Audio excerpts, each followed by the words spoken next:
¿Qué tal? Muy buenos días, buenas tardes y buenas noches, dependiendo del momento en que estés disfrutando de este podcast que hemos preparado para ti. Los alumnos de la Escuela Normal de Licenciatura en Educación Especial en el área de la inclusión educativa del municipio de Calquiní, en el estado de Campeche.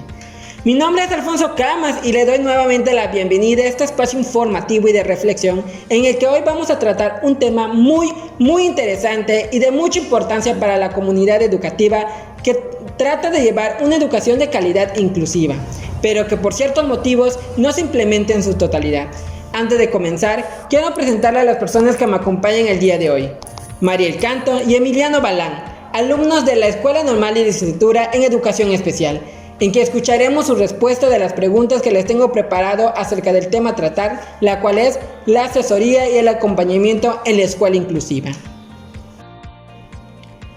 Desde el principio de la década de 1990, las reformas educativas han promovido en todo el mundo la gestión y la mejora cimentada en las escuelas, además del modelo centrado en el aprendizaje y en particular las técnicas de aprendizaje basado en problemas.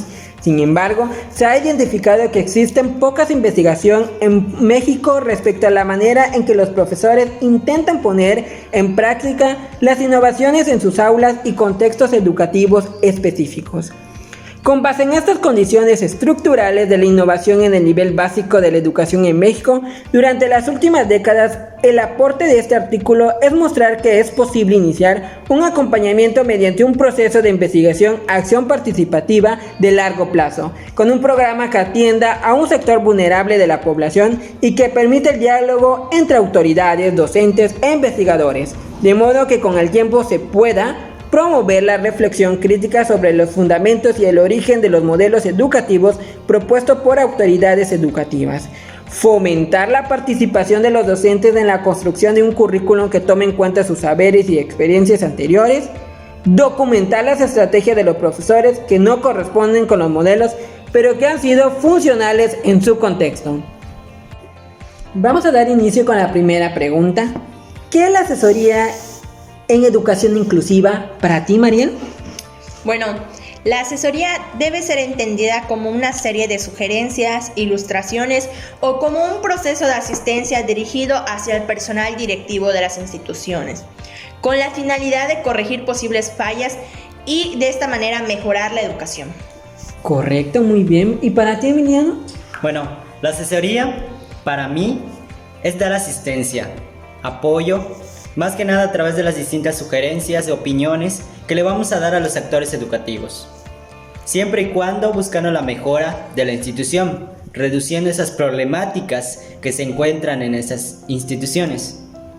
El asesor o especialista no necesariamente tiene que laborar en la escuela.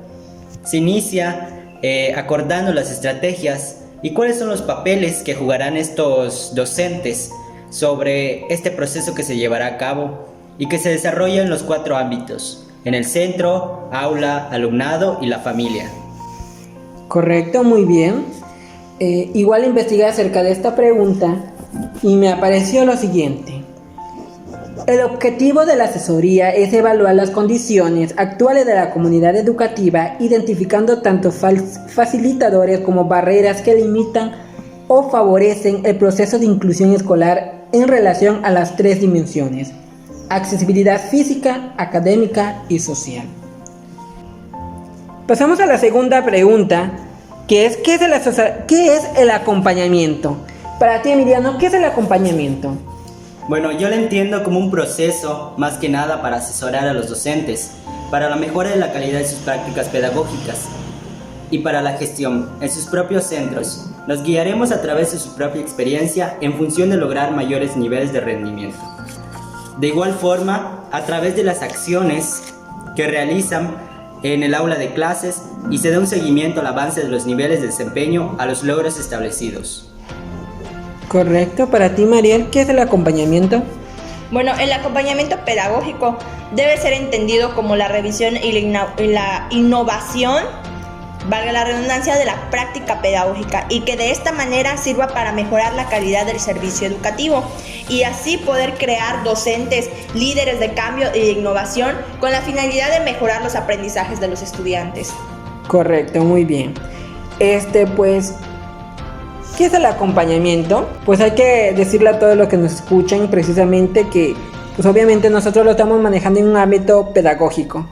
Ya que si nosotros investigamos en diferentes fuentes, nos van a asomar que acompañamiento es algo mutuo que se da entre dos personas. Un acompañamiento podría ser familiar, un acompañamiento de alguien mayor, ¿no? Que intenta llevar a cabo un proceso que el alumno o la persona decide hacer. Entonces la persona, como no se siente tan confiado, o a lo mejor necesita a alguien que lo guíe, en este caso necesita a alguien que lo acompañe, allí estará aquella persona que lo va a acompañar.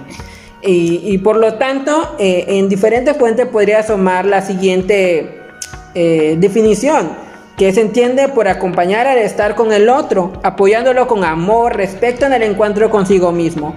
El situarse al lado del otro como compañero de camino, estableciendo relaciones profundas y respetuosas de diálogo, relaciones de compañía que permite crecer, compartir recíprocamente, sin que uno deje de ser lo que es. El acompañamiento, entendido desde la perspectiva, es un medio, un recurso pedagógico altamente idóneo para apoyar la formación de las personas, tanto en cualquiera de las áreas o dimensiones como en los diferentes niveles de estudio que se pueden desarrollar en grupos o en la relación individuales entre dos o más personas en proceso de enseñanza, aprendizaje recíproco y de ayuda mutua.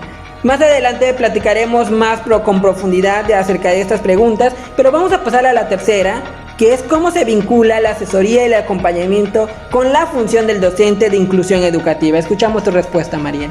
Bueno, antes que nada quiero aclarar que, como ya ha mencionado mi compañero Alfonso Camas, nosotros somos estudiantes de la licenciatura en inclusión educativa. Por lo tanto, nosotros nos estaremos titulando como docentes o licenciados en inclusión educativa. Por lo tanto, el asesoramiento y el acompañamiento van de la mano con nuestra función como docentes. Es decir, nosotros vamos a ser ese puente para que los maestros puedan mejorar su servicio educativo, y de esta manera nosotros vamos a sugerirlos a los docentes de educación básica, a los docentes de base. Vamos a generar estas sugerencias, esta asistencia, para que ellos puedan corregir estas posibles fallas y de esta manera ser docentes de innovación, de cambio, y que puedan mejorar el aprendizaje de los estudiantes. Por esta razón nosotros vamos de la mano con el acompañamiento y el asesoramiento. Muy bien, correcto. ¿Tu respuesta, Emiliano? Te escuchamos. Yo lo dividí en dos conceptos. Primero, asesoría. La dividí como sugerencias a los docentes. Acompañamiento como el proceso de asesorar. Entonces podemos decir que el asesoramiento parte de un acompañamiento, que es un proceso más que nada que permite tener una guía durante el inicio y el proceso en el que estemos preparados más que nada para el proyecto, ya que nos guía hacia las acciones en el ámbito educativo y que en un futuro actuemos de manera correcta. Y como dijo mi compañera, es un gran reto al salir de la normal y ser docentes de apoyo para todos los actores educativos. Correcto. Un proceso importante para llegar a la inclusión, cualquiera de las dos. Una investigación acerca de este tema que se realizó precisamente en el estado de Michoacán nos habla sobre proyectos recurrentes. ¿Qué son estos famosos proyectos? Según esta investigación, estos proyectos son una formación de un vínculo con autoridades estatales y locales y con docentes. Se abre la posibilidad de que este tipo de acción se vuelva una metodología compartida para llevar a cabo actividades investigativas basadas en una visión de la sociedad local, nacional, construida por el docente y padre de familia. Es así como que este vínculo con estas dos, acompañamiento y asesoramiento, se llevan de la mano. Es muy importante. ¿Por qué? Porque de estos dos depende de la inclusión educativa. Si no hay una buena asesoría, un buen acompañamiento, la inclusión educativa no se va a llevar a cabo en su totalidad.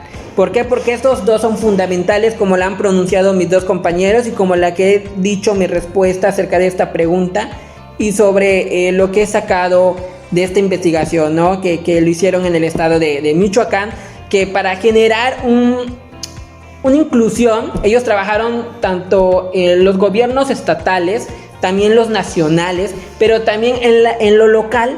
Y en lo local viene mucho, la última que tenemos, que qué retos implica para los centros educativos atender las funciones de asesoría y acompañamiento con la comunidad escolar. ¿Te escuchamos, Emiliano? Claro que sí.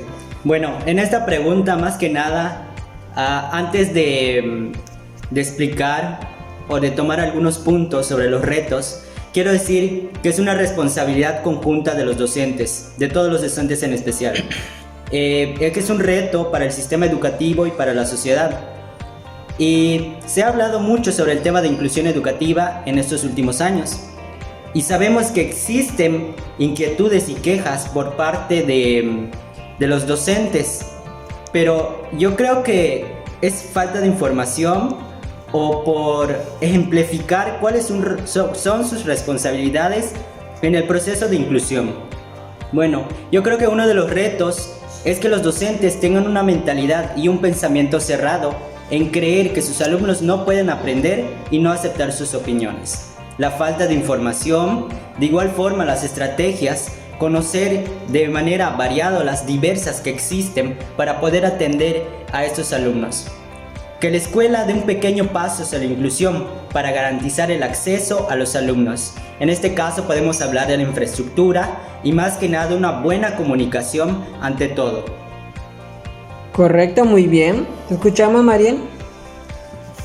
Bueno, en este caso yo creo que mi compañero Emiliano ha dicho lo más importante y lo que se debe recalcar más. Entonces, para simplemente complementar su información, quiero recalcar que en mis prácticas educativas, para que comprendan más lo que es el asesoramiento y el acompañamiento, quiero dar un ejemplo. En este caso, nosotros como practicantes vamos a un servicio específico, ya sea USAER o CAM. En este caso voy a hablar bajo un contexto de USAER, bajo un contexto de primaria. Entonces, nosotros como practicantes nos vamos a la unidad de USAER y ahí los maestros de base, los maestros de educación especial, se encargan de dar este asesoramiento a los maestros de educación básica, a los maestros de base. Bueno, pongamos este ejemplo más, valga la redundancia, ejemplificado. Supongamos que la maestra Anita, por mencionar un nombre al azar, Anita tiene un alumno con trastorno del espectro autista TEA. Y esta maestra no sabe cómo trabajar con este alumno, simplemente está trabajando con este alumno de la misma manera en que trabaja con el resto del grupo clase. Bueno, entonces, ¿qué hace? ¿Cuál es la función del maestro de educación especial? El maestro de educación especial se encarga de darle ciertas sugerencias, ciertos lineamientos para que la maestra ya no siga trabajando de la misma manera que con el resto del grupo clase, sino que haga un trabajo específico con el alumno con trastorno del espectro autista. De esta manera se da lo que es el asesoramiento. Y bueno, para pasar a este acompañamiento sería que la maestra Anita junto con la maestra de educación especial sigan el proceso de enseñanza del aprendizaje, es decir, no simplemente se va a quedar en un solo trabajo, sino que se va a ir registrando los trabajos que han tenido con ese alumno y ver su proceso de avance, su proceso de mejora. Entonces, para finalizar, me gustaría decir una pequeña frase que me encontré en algún lugar, en algún libro, que decía: cuando comprendamos que todos somos iguales y que tenemos los mismos derechos a pesar de ser diferentes, no será necesario hablar de inclusión, sino de convivencia. Correcto, muy bien, y esa frase queda muy bien. Ya he ido revisando la educación que se lleva a cabo en los diferentes países del primer mundo, específicamente en Canadá, donde la inclusión o la educación especial no se habla y ni se toca. Porque si ustedes investigan se darán cuenta que ahí no se habla de inclusión ni de educación especial, sino se habla de una educación de calidad, de una educación que todos comparten, sin importar rasgos de nacimiento, color de piel, si padece de alguna condición o etcétera. En Canadá precisamente es una educación que se lleva y que realmente, si tú investigas, solo se toma como educación y ya. Porque al ponerle un nombre como inclusión, un nombre como educación especial, un nombre como integrador, o esos enfoques que en México se da, Canadá es un enfoque discriminatorio para esas personas de estos grupos vulnerables. Entonces lo que hace Canadá es llamarle educación para todos y se acabó. No hay inclusión, no hay integración. ¿Por qué? Porque todos ellos ya se encuentran incluidos. No le ponen un enfoque ni un nombre para identificar a aquellas personas. Por lo tanto, México está yendo a un gran avance con esto, con el tema de la educación. Estamos metiendo el tema de la inclusión, y que el enfoque de la inclusión precisamente, y que más adelante nosotros podemos desaparecer ese enfoque y ya nombrarlo como una educación para todos en general. Pero para ello necesitamos trabajar sobre la inclusión educativa, y para lograr esta inclusión correctamente es obviamente este tema tan importante desde que explicamos al inicio: la asesoría y el acompañamiento en la escuela inclusiva, para que se logre esta inclusión en su 100%, ¿no? Bueno, quiero escuchar, así como Mariel nos platicó de una experiencia acerca de lo que ha observado, de lo que ha vivido en sus prácticas, que por nosotros, como ella lo mencionaba, estamos ya de salida, ya a titularnos para ser maestros en educación inclusiva. Pues quiero escuchar a Emiliano alguna experiencia sobre este tema que estamos tocando. ¿Cómo lo han manejado las instituciones que tú has visitado? ¿Se ha logrado el acompañamiento y la asesoría? ¿O hay problemas en eso? ¿O qué problemas se enfrenta? ¿O qué retos precisamente se encuentran en esos contextos que tú has visitado? Bueno, en nuestros contextos, más que nada, está en un proceso de inclusión. Apenas está iniciando. En mis prácticas he tenido cierto acompañamiento y de igual manera asesoramiento por el docente titular del aula, que nos guía y además nos da sugerencias, porque desde mi primera práctica, que estaba y estoy en el proceso de adquirir experiencias, se me han dado puntos a favor, y las que no he tenido que seguir o que no están bien de cierta manera aplicar en mis prácticas. Pero eso me está ayudando a crecer más que nada como docente. Aplicar ciertas estrategias que en cierto momento regresar en la escuela me hace que yo mejore mis prácticas pedagógicas, mis acciones pedagógicas, para que yo le dé un seguimiento más que nada al desempeño que logran esos alumnos. Muy bien, y ya para finalizar, y yo quiero hacer mención de esto, porque es muy importante que todos sepan que en el estado de Campeche, o el enfoque ya de la nuevo reglamento de las escuelas mexicanas, como la han llamado este gobierno actual, recae mucho en la inclusión, en la educación inclusiva, y que hoy el enfoque de todas las escuelas de México es la inclusión. En sus prácticas, en sus visitas escolares que han realizado, que igual yo he realizado y que al último daré un ejemplo, ¿se ha logrado la inclusión? ¿O qué le falta para lograr esa inclusión? ¿Cómo ven a los maestros regulares a trabajar este nuevo enfoque para ellos?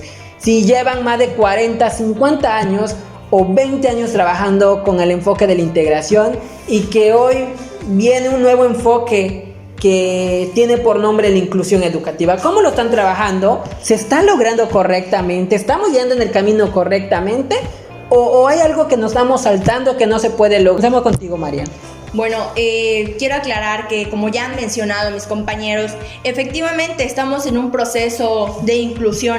Entonces no es tan fácil cambiar este enfoque de integración a un proceso, o más bien a un enfoque inclusivo. Entonces todavía existe esta confusión, esta errónea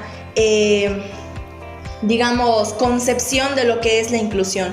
Muchos maestros aún siguen confundiendo la integración con la inclusión. Entonces, tenemos que trabajar. Efectivamente, todo esto es un proceso, es un trabajo, es un reto, tanto para los docentes ya de base, los docentes ya titulados, como los futuros docentes. Entonces, tenemos que seguir trabajando. Efectivamente, sí estamos en este proceso, sí estamos yendo por el camino correcto, pero aún nos falta mucho para alcanzar lo que es la inclusión y sobre todo la convivencia.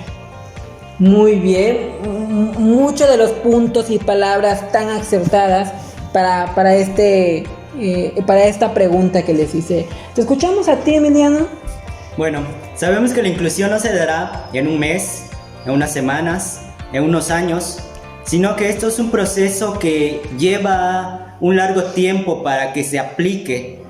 Pero estamos en proceso, no vamos en mal camino, vamos escalando poco a poco para poder ser o tener esta educación de calidad y para todos. Pero primero, creo que hay varios contextos que mencionar.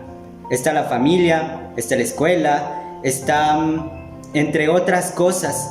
Pero si empezamos a concientizar más que nada a los más pequeños desde casa y cambiamos esa mentalidad de 1 o 2 alumnos, 3 alumnos, padres de familia, maestros, vamos a decir que estamos ganando. ¿Por qué estamos ganando?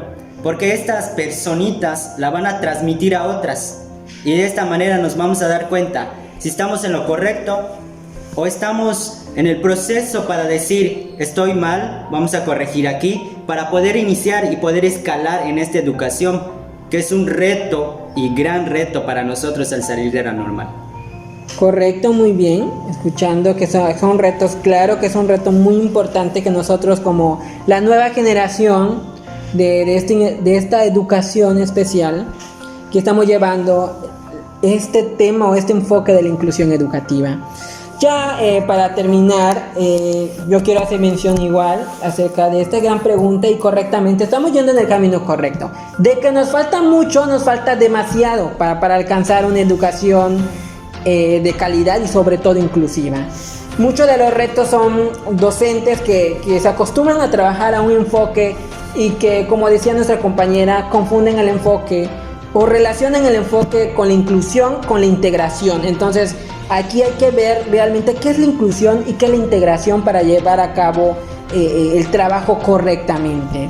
Igual se enfrentan mucho de los contextos específicamente que nos hablaba nuestro compañero, porque en todos los contextos y más en los rurales enfrenta esto sobre la sociedad en sí, que no acepta a aquellos grupos vulnerables que aún le ponen sobrenombres, etiquetas. Entonces hay que trabajarlo en sí, como platicábamos del tema de asesoramiento y acompañamiento, que tenemos que comenzar por arriba y terminar con toda la base de la pirámide, con el principio de la primera pirámide para llegar a la base de la pirámide, porque así se debe de trabajar. Primero tenemos que empezar por la sociedad. La sociedad hay que actuar para que la inclusión se lleve a cabo. Precisamente es un trabajo como docentes que a lo mejor nos vayan a escuchar docentes que llevan muchos años de carrera, muchos años de trabajo, que esto es un trabajo en equipo, sociedad, padre de familia e institución y actores educativos. ¿Por qué? Porque es un tema muy importante, tocar esto de la inclusión para llevar a cabo educación de calidad para todos. Que un niño que tenga una condición y que un niño que no tenga la condición lleve una educación igual, sin delimitar cuál tenga la condición y cuál no lo tenga. No, al contrario, llevar una educación correctamente, claro, pero lo más importante es